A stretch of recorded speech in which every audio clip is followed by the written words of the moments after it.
Good morning, all of you. Today we are going to discuss next part of human eye and the colorful world, that is refraction through glass prism, dispersion, and atmospheric refraction. So you have already an idea of refraction. You have already studied about refraction in the previous chapter, that is light. What is refraction? Refraction is the change in the direction of the light when it travels from one medium to another medium. We know these two properties, that when a light travels from rarer to denser medium, it bends towards the normal, and when travels from denser to rarer medium, it's bent away from the normal. We have already discussed about refraction through a rectangular glass slab in the previous chapter. Here we are going to discuss about refraction of light through prism. So triangular prism, it has two triangular bases and three rectangular lateral surface, and these surfaces are inclined to each other at some angle. This angle is known as angle of prism. Here in this diagram, in this figure, we can see that this ABC represents the equilateral glass prism having an angle A. A ray of light is incident on the surface AB along PE, and this incident ray PE is refracted along EF. This refracted ray EF undergoes second refraction at F and emerges along FS. As it goes from denser to rarer medium, so it bends away from the normal. Thus, the incident ray PE suffers two refraction, one at E and another at F. The path of the ray deviates through angle HGS, that is equal to the angle of deviation. Okay, so here what can we conclude? That P is the incident ray, EF is the refracted ray, FS is the emergent ray, and angle I is the angle of incidence, angle R is the angle of refraction, angle E is the angle of emergence, and angle D, that is angle HGS, is the angle of deviation, and angle A is the angle of prism. This angle of deviation depends on the angle of incidence, the angle of prism, and the nature of the material. So what can we conclude here? That when a refraction occurs through prism, it undergoes a deviation which is occurs due to this peculiar shape of the prism.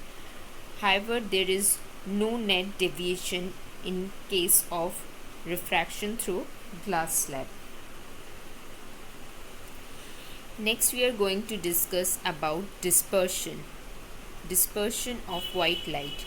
The white light, or a sunlight, it is not a single color, but it is a combination of several colors. When a sunlight or a white light is passed through a prism, it will split into different component colors, 7 component color. In short, it is known as VIBGYOR. VIBGYOR stands for V for violet, I for indigo, B for blue, green for G for green, Y for yellow, O for orange, R for red.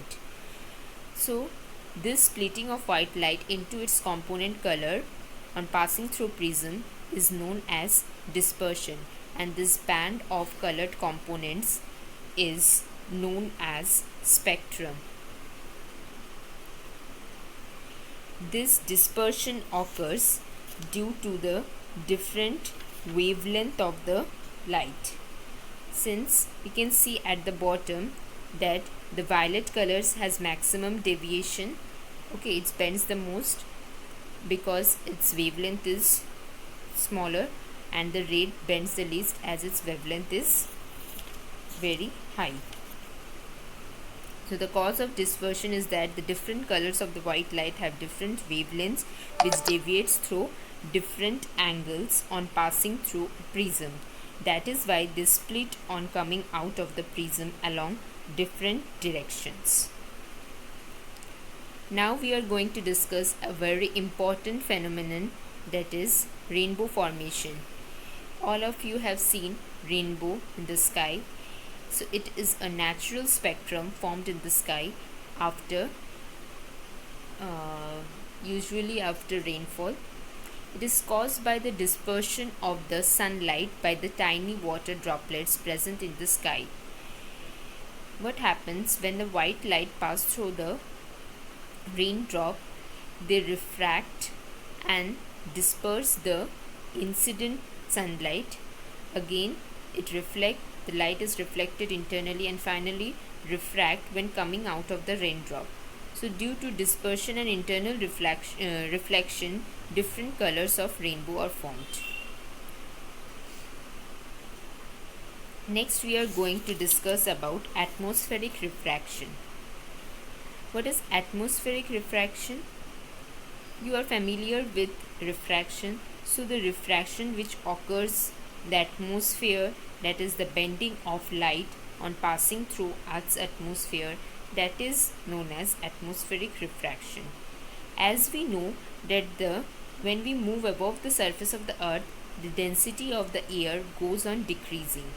So the upper layer of the atmosphere are rarer compared to the lower layer of the earth's atmosphere. Also there are other conditions like temperature, etc., which also affect the optical density of the earth's atmosphere.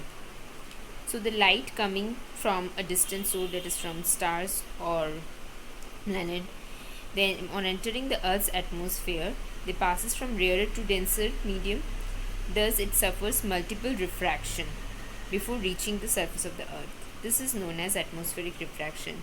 Also we can see many interesting phenomena because of this atmospheric refraction, that is the twinkling of the stars, one of the very interesting phenomenon. So what happened when the starlight it enters the atmosphere? It undergoes continuous refraction before reaching the earth.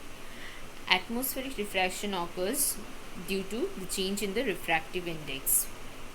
We have discussed that the light goes from rarer to denser medium. So since the atmosphere bends the starlight towards the normal, the apparent position of the star appears slightly above the original position. It appears to raised above. Okay. And since the physical condition of the atmosphere keeps of changing, the starlight coming from the distant sources, it varies, and the amount of light which enters our eye, it flickers, and therefore the star appears to twinkle. When many light from the different point sources come through the Earth's atmosphere, okay, as because of refraction, it appears to twinkle. But the planets do not twinkle. Why? Because the stars are very far away from us. Therefore, it appears to twinkle. But the planets, they appear bigger than the stars, and they are very close to the earth compared to the stars. If we consider a planet to be made up of a number of point sources of light, due to atmospheric refraction, when some of the point source look brighter, others appear dimmer. Therefore, on the whole, the brightness of a planet remains the same always. Hence, the planets do not twinkle. The net light which comes from the planet towards the earth, it's balanced. Therefore, it do not appears to twinkle. Now we are going to discuss another interesting phenomenon which occurs due to atmospheric refraction, that is advanced sunrise and delayed sunset. We tell when a sun rises, when it is above the horizon, we say that the sunrise occurs. When the sun goes below the horizon, we say that the sun has set. The sun appears to rise above horizon 2 minutes before it actually is above horizon. This is known as advanced sunrise. it occurs because of atmospheric refraction. As we move above the surface of the earth, the density of air decreases, and the light from the sun entering the earth's atmosphere passes from rarer to denser layer, and hence the light bent towards normal. And therefore the sun, which is still below the horizon, it appears to rise above the horizon. Similarly, the sun, when the sun has already gone below the horizon, sunset actually occurs, but it appears just to be above the horizon because of this atmospheric refraction. Therefore, the sunset occurs 2 minutes delayed after the actual sunset. So here we have discussed atmospheric refraction. Hope you find it interesting and very useful. So if you like this video, then please like and subscribe my channel. Thank you.